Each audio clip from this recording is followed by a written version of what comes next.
all caught up, and you're like, you know what, I really want Rach to post a video today. I could really use an ASMR video from Rach. I got you.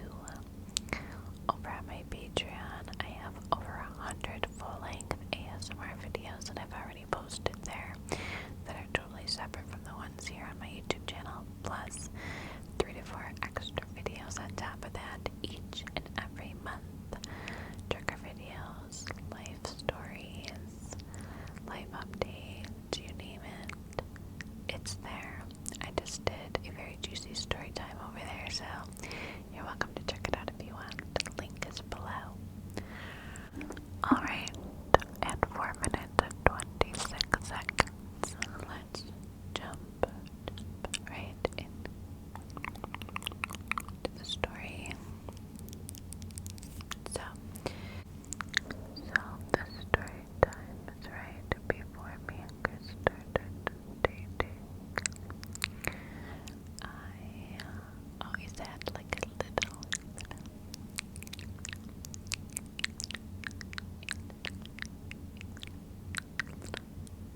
crush on this kid, little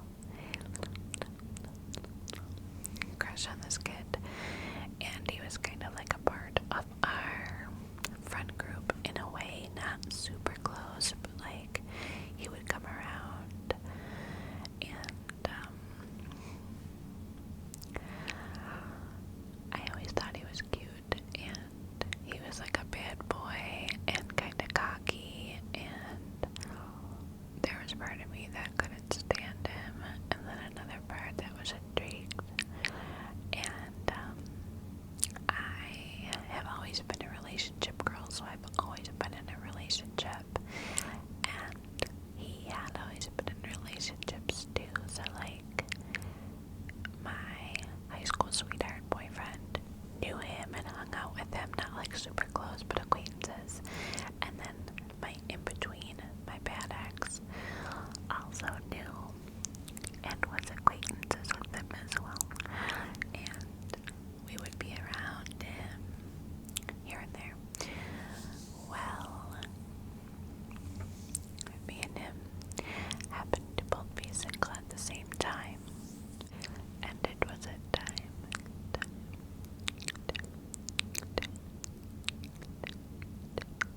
in my life when your girl was wild, okay? Your girl was wild, your girl was making decisions that weren't the brightest, partying a lot, and just wild. I really didn't care, and I was never one to just kind of like do hookups. I have no judgment against that, not at all. Let's get that out of the way. No judgment. I have a couple friends that are about the hookup life, and I love to listen to the stories. But that was never me. I was always a relationship girl. I was always wiped up. So when I had a little break in between, and I was living a life where I was kind of not in my correct frame of mind, a lot of the time I was just careless. So I was doing things I typically wouldn't have done. And I was kind of, I don't know. So anyway, me and this guy ended up linking up. I'm trying to think how. I think he was at a similar party, like we were at the same party, and he was like very flirty with me, and I'm like, don't you have a girlfriend? And then I found out that him and his girlfriend had broken up, and he said the same thing to me. He's like, you don't have a boyfriend, you always have a boyfriend. So we ended up, like, after the party, we went our separate ways, and he put his number in my phone. I, like, ended up passing out on his couch or something, and he ended up putting his number in my phone and getting my number and texting me the next day. And we were texting back and forth or whatever for a bit. And I didn't tell any of my friends because I don't know why. I just felt kind of like I don't know why, to be honest. I think because he was so cocky and just so far from like what I would typically go for that I kind of felt weird about it. Anyway, so I had zero intentions of hooking up with this kid, like zero. I was just kind of like enjoying the flirtatious part of it. It was almost like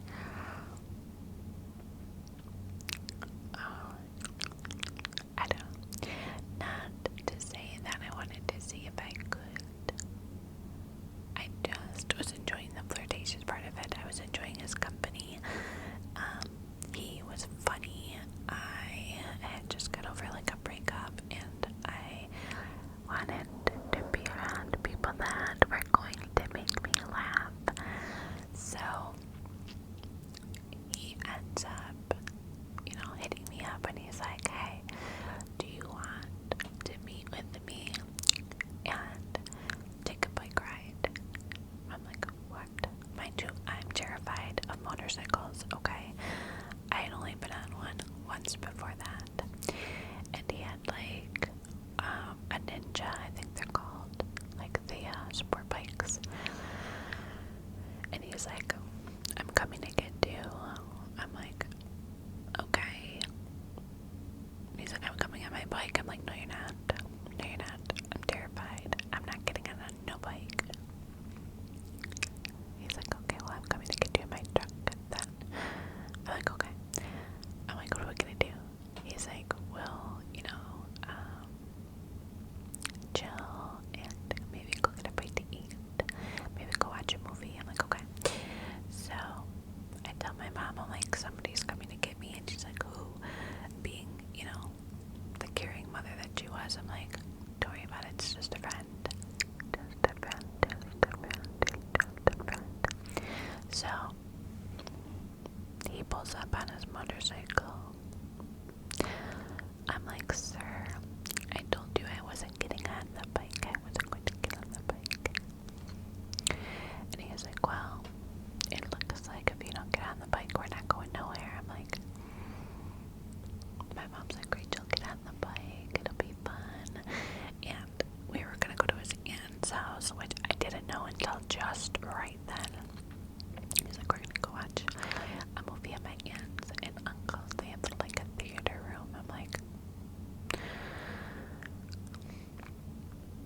and it was like maybe 3 blocks from my mom's, like big blocks, but not, it was maybe like 3 minutes. So I'm like, okay, let me face my fears and get on this damn bike. So I get on the back of his bike and my mom came outside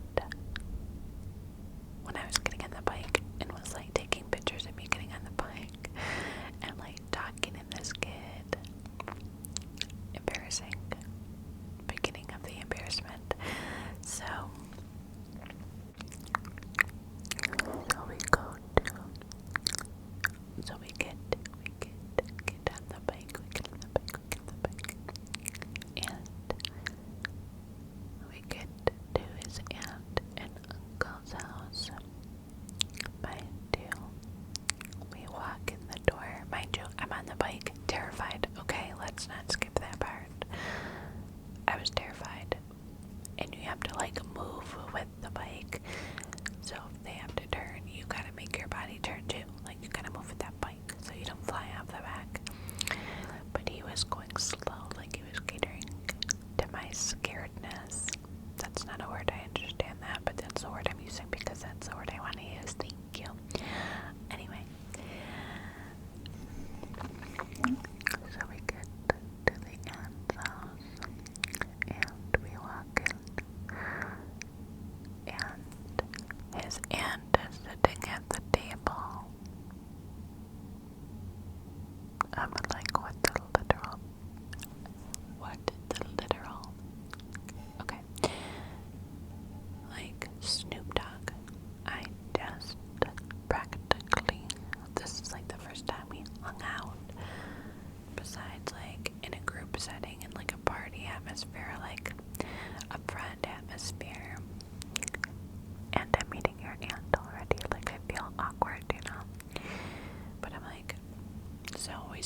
and we talk to her for a bit, and then we go into, he's like, okay, we're gonna go play some video games. I'm like, so he's one of those guys that just gets a lot of girls, so I assume he probably does this a lot, and his aunt's probably used to it.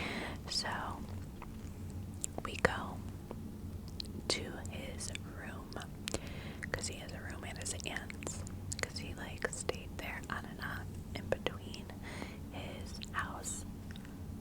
So I go to his room, and we're watching a movie. It's like, what movie do you want to watch? Blah blah blah, small talk, right? And there was some drinking involved. We're throwing back shots, whatever else we might have been doing, and it's just us, okay? And mind you, it's daylight. Let me preface that it is daylight. All the lights are on, bright daylight coming through the windows. Rachel was a bit tipsy at this point, okay? I'm a bit tipsy at this point, okay? And I don't know how, but we started talking about how he always liked me, and oh, you look so beautiful, blah blah blah, the typical I'm trying to get with you comments that a guy will make when you're on his bed in his bedroom. Okay. So the kid leans over and tries to kiss me, and I pull right back, and he's like, what's wrong? I'm like, what the hell with it? I'm single. You're single. I'm enjoying your company. Okay, let's kiss. Fully intended to just have a make-out sesh. Okay. Well,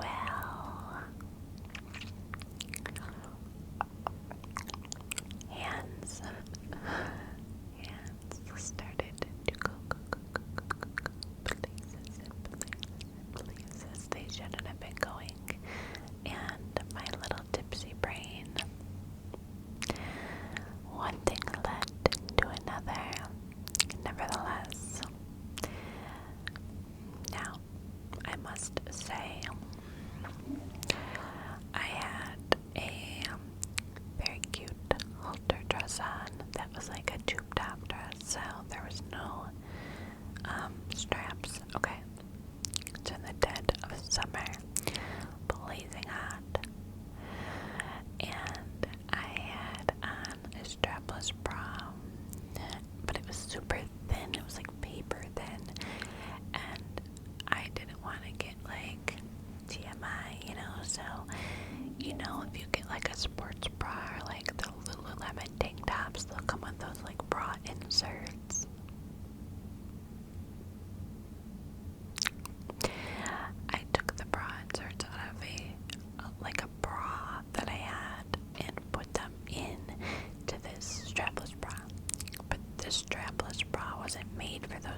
something.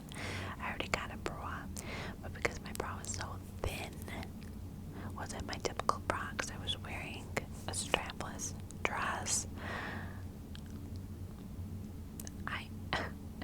It's like, I think he thought I was trying to like stuff my bra to enlarge the area. That is the impression that I got. That is how he was acting. Like, he handed those to me like I had just like peed myself or something. Like, it was like so uncomfortable. He made it very uncomfy when it didn't need to be. Like, that wasn't why these things were like paper thin. They weren't going to do anything extra for me. But I think he thought that's why I had them in my bra. If that makes sense. If you're picking up what I'm putting down, you know. He absolutely thought that. And he was trying to play me like, oh, are these yours? Like, you couldn't have just been like stuck them in my purse if you thought that's why I had them. You had to put me on the spot and make me feel uncomfortable. I couldn't just be like, oh. I mean, I guess I could have told him like, I literally, my bra's super thin and I put him in there so I didn't get cold. And I have to watch what I say because I do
happy and privileged that they're even getting your time.